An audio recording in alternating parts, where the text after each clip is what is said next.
Thank you.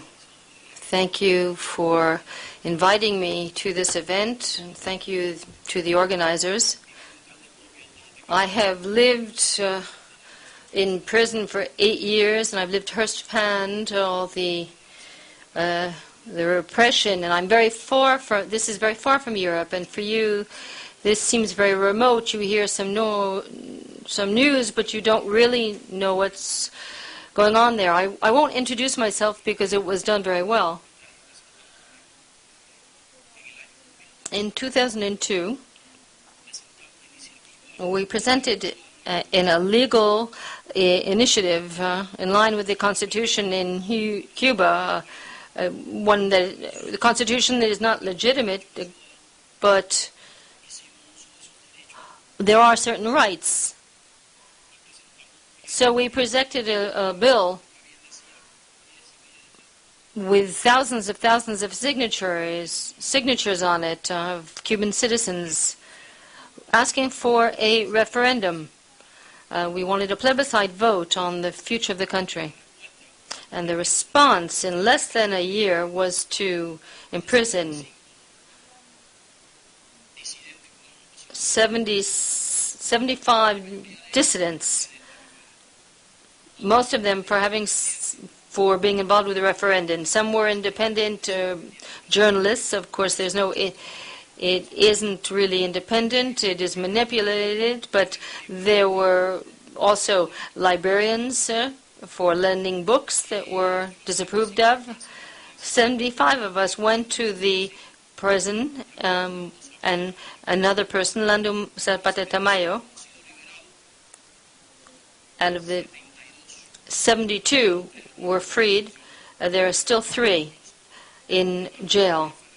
My brother was sentenced to 25 years, refuses to leave the country. But he, for the time being, has not been re-imprisoned.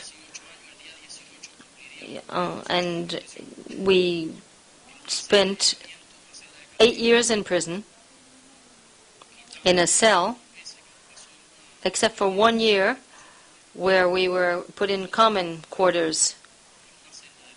But we were in a terror shelter. I was often beaten and ill-treated, and I was brought to another cell that was even worse than the other one, without water. And I had to do a hunger strike because I wanted to see my family. And I was kept in my underwear. We were kept nude. It was cold. We were threatened. We were ill-treated. And the most representative case was one where people died. Lando Comptayo died, but you may have heard about him. The other cases you didn't hear about him. You heard about the 86 days that he was in a hunger strike, and he died. He died not because he wanted to die, because they let him die. He was in a cell like the one I just described to you, without giving him water, without clothing, with the December weather, the cold. It's not like here, but it's a cell that has no heat. It's cold, and he died there. And a few days before he died, they took him out and they put him in a hospital to sell a good image to the world. But nobody was taken in. The medical care that he got was a farce, and they brought him there only when there was no hope. Another compañero was Miguel Tamayo, and he had a heart attack. They put him in prison, and he died a day later. Some of them went into the cells, and they had bad health conditions already. I'm 34, so my health was good, but now my knees are bad, and I do have other health issues as well. But we got worse in prison. Bad food, the food strikes that very often we had to do to defend our principles and to defend our dignity, our human dignity. We suffered from diseases that were born by the food. My brother right now is in a cell in Santiago de Cuba. I went to Spain on the 20th of November last year. I was in Malbec in Santiago. There was no drinking water. We have 2 or 3 liters a day per prisoner, and that's not enough, even to drink. You have to keep the water from one day to the next to be able to wash. And many days will go by sometimes without being able to wash. And I'm talking about a country where it's hot and you sweat. And here you can spend a number of days without washing, but there you can't. It's too hot. The conditions are subhuman. You can't believe what it is. You won't understand if I say that to you. But when we were exiled to Spain, that doesn't mean that this hasn't ended. There are they exiled one group, but they're putting others in prison. So they shove out one group and they put in prison another group. There is another friend of mine who has been waiting for judgment. He is a prisoner of conscience, and he will be judged on the 22nd of this month. And all the charges against him have been prefabricated, have been rigged. We, 75 of us, have been trying to raise awareness, but some people had to die. The mother of Zapato, who lives in the south of Cuba, in the provinces, is harassed and repressed after her son was assassinated. And they don't even let him go to his grave and bring flowers on Sunday, or go to a church to pray for his soul to lie in peace. Other people have been threatened to death. Women who had the effrontery to confront tyranny. These women have suffered, and we'd like to pay them tribute. But this homage is not allowed in Cuba. And this woman friend I'm talking about has a mother who is still there, and she's being repressed after her daughter was assassinated months ago. Many other women, for example, Blanco, suffered similar repression. These are peaceful women, and their only sin, their only misconduct was to want freedom and to defend rights for all Cubans, including defending the rights of those who oppressed her. Many people have remained in Cuba. They haven't all been able to go to Spain, but don't think that anything changed. Nothing's changed.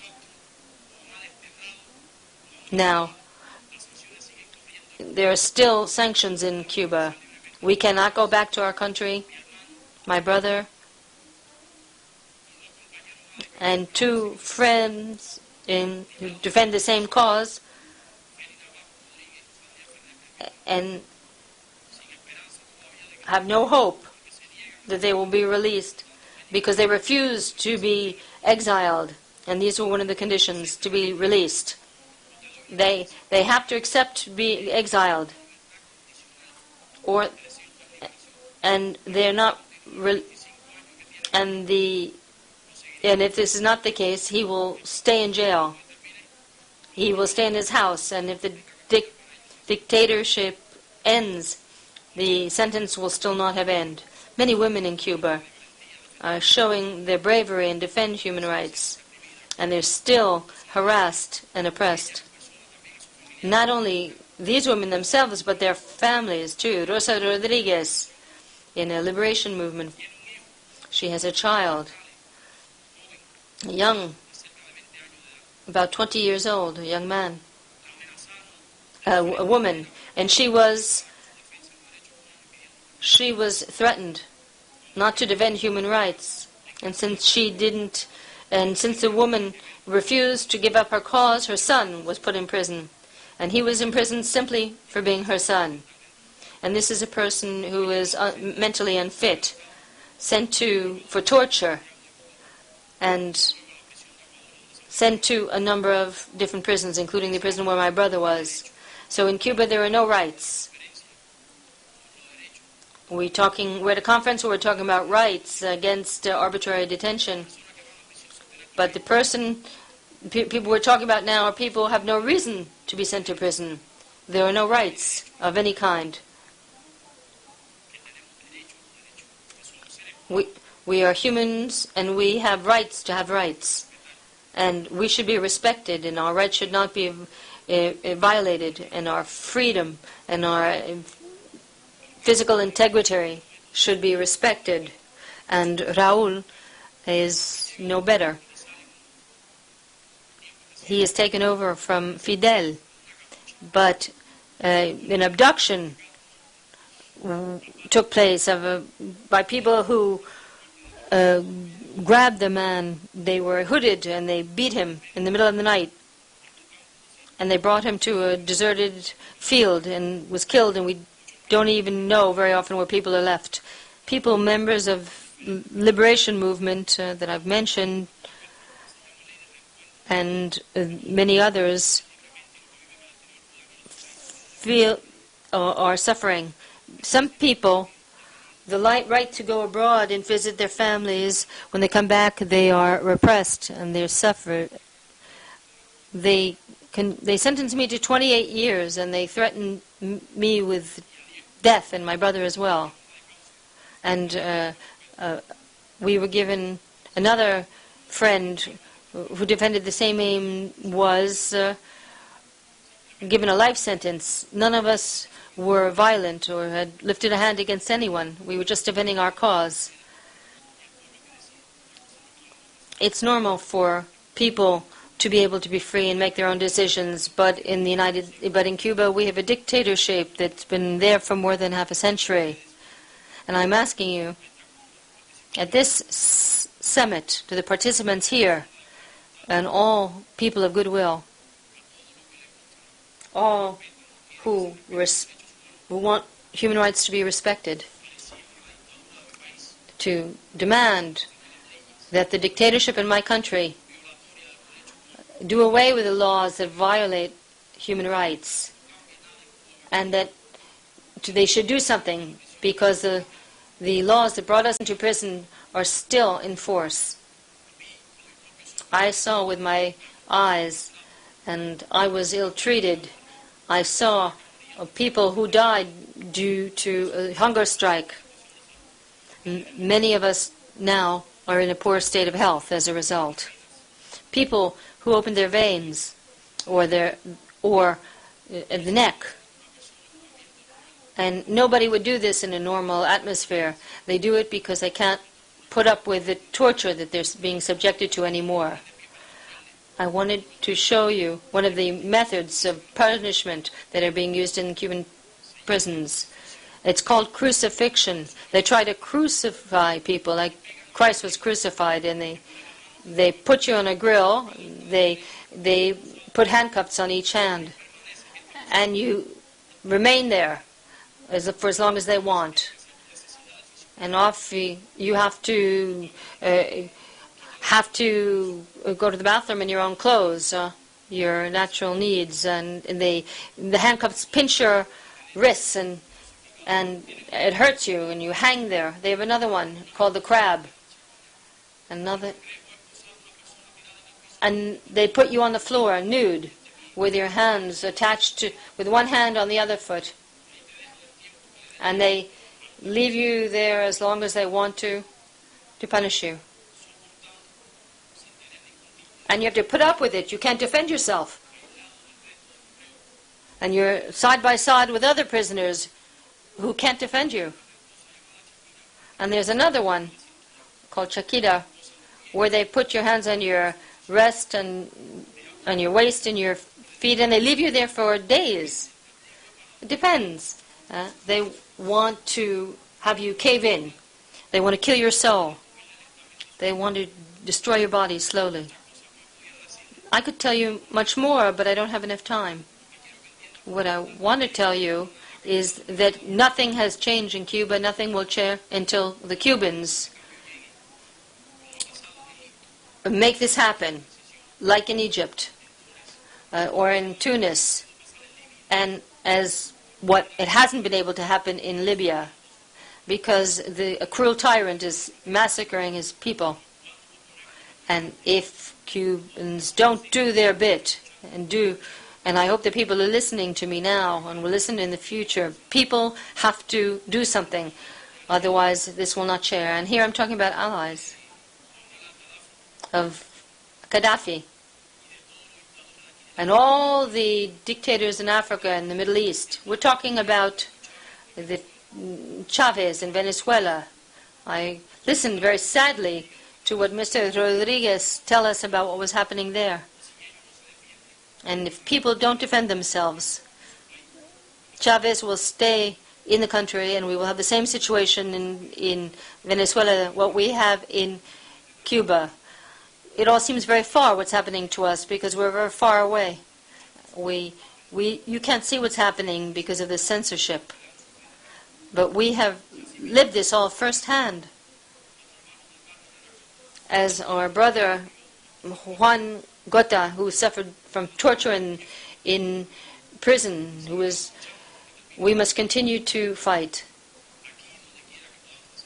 Here, where we can do that, we must speak up.